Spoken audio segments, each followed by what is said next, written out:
Hey boardies, welcome to AmassGames. My name is Simon. Today we're going to set up, play and review for the game Shark. Yes, that is how it's pronounced. This is a Mayan word meaning shark. It's a two-player abstract strategy game. And whilst I'm setting this up, please make sure you check out my abstract strategy as well as my two-player playlist. So this is also going in the Helvetiq playlist. I think there's also one called Stefan Spieler because that is the original kind of company behind it, but it's now an imprint of Helvetiq. So this is by Joel and Rafael Escalante. These are some designers who are over in Spiel Essen, so check out my Spiel Essen playlist too. You'll find this in my haul video. This is all about trying to make a chain or a group of 10 of your pieces. You're playing either black or white. If you are playing white, you are going first, although I've noticed it makes no difference. I haven't seen there being a player advantage for going first.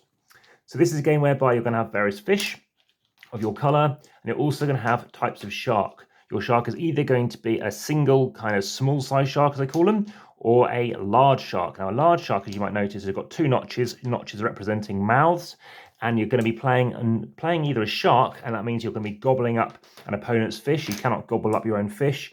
Or what you can be doing is placing out two of your fish. If you're placing out two fish, they must be adjacent. They can go anywhere on the map, but they've got to be connected.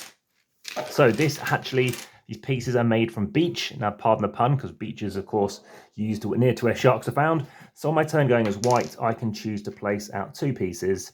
And let's say it's black's turn, and they might bring out a shark. So they could bring out a shark here, in which case it would eat that piece, and that goes back to my supply of white. Or what it could do is do this and take that piece, or it could go on top, which means it's going to gobble this up, and then it can gobble that one up too. It doesn't have to, but it can. Sometimes you might want to leave pieces on the board. Now what it can also do is do this, in which case, again, it's taking that piece and it's pointing this direction. Sharks will stay on the board, and that will no longer have any effect if you're placing out more fish in front of it. So now that's permanently there. Let's say you took one piece. Now it's back to white's turn, and let's just say white does this, black moves out, etc. And as you can see, a finite amount of sharks, and you've got 6, so they can kind of run out. It does happen quite frequently in the game. And what's going to happen is eventually you might play something like this. So white might go here to take all 3 pieces. And sometimes you might have a shark which actually can choose to go, let's say you've got a piece here, a piece here, and then we do this. It's only take 15 minutes to play. It's go to my family playlist too. You might have, let's say, black do this, and you might have white do this. So it's taking this piece and this piece. Now again, if there's something underneath, you'd have to have taken that, but those two you don't have to take. So this is a game which, like I said, only takes 15 minutes to play. It is quick. It's very nice, very beautiful to look at, and it's very straightforward. Now, I mentioned a chain. Now, someone said to me, well, hang on, a chain means you're going like up and down and up. Let's say we had a couple of pieces like here, and they're saying, well, actually, you could go 1, 2, 3, 4, 5, 6, 7, 8. Well, you can't have that as well. You could go 1, 2, 3, 4. Let's try and make it a bit longer or something. You couldn't go 1, 2, 3, 4, 5, or 1, 2, 3, 4, 5, 6, 7, and then you couldn't then make a chain. But I think they mean a group. It's a group. That's the example shown. So even though a chain apparently means you can't go back on yourselves, it's a group of 10, and you win. It's been very close. You do need to make some certain moves to make sure you can prevent an opponent winning. So rather than me trying to, let's say, playing black, just try and chuck out an extra couple of pieces, I can see that white, 1, 2, 3, 4, 5, 6, 7, 8, 9, 10. In this case, they would have won.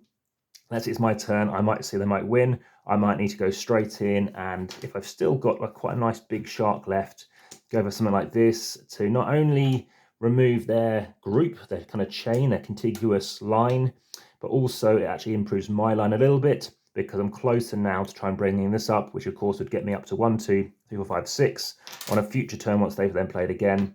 That's up to 8, and now I'm in a position where I'm only close to winning 2.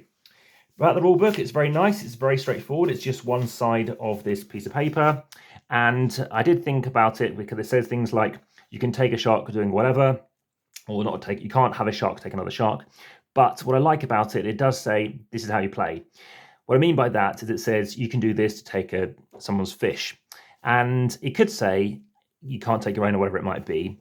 And I like the fact that it's implying exactly what it states. It's not saying anything other than that, but the other side does give you the examples just to make sure it's clear in case you have any vagueness about it. But I find it is clear on one side. Yes, the other side of the piece of paper, that's quite effective. In terms of placing stuff back in the box though, I find you do need to be quite careful. So above this line, you want to place the rule book, and that mat, because otherwise I find these pieces a bit too deep and this kind of piece protrudes. So what's my rating? It's an 8 out of 10. That chain word can be a bit vague. I mean, that's a bit of a semantic thing to say. And the only other minor thing is when you are placing up pieces, I think it'd be nice if you can call out and say 7. I've now got a group of 7. Now you might say that's lazy because the opponent should really be counting that. And they might be saying, okay, well now I'm alerted to the fact that you're getting quite close and realistically you should be paying attention to see if I've now got a group of 7. But you are still thinking on your turn, and I think it'd be nice if that was chosen to be done that way. In terms of folding in half, you kind of do this, and I think this piece then folds that way, and that piece folds that way.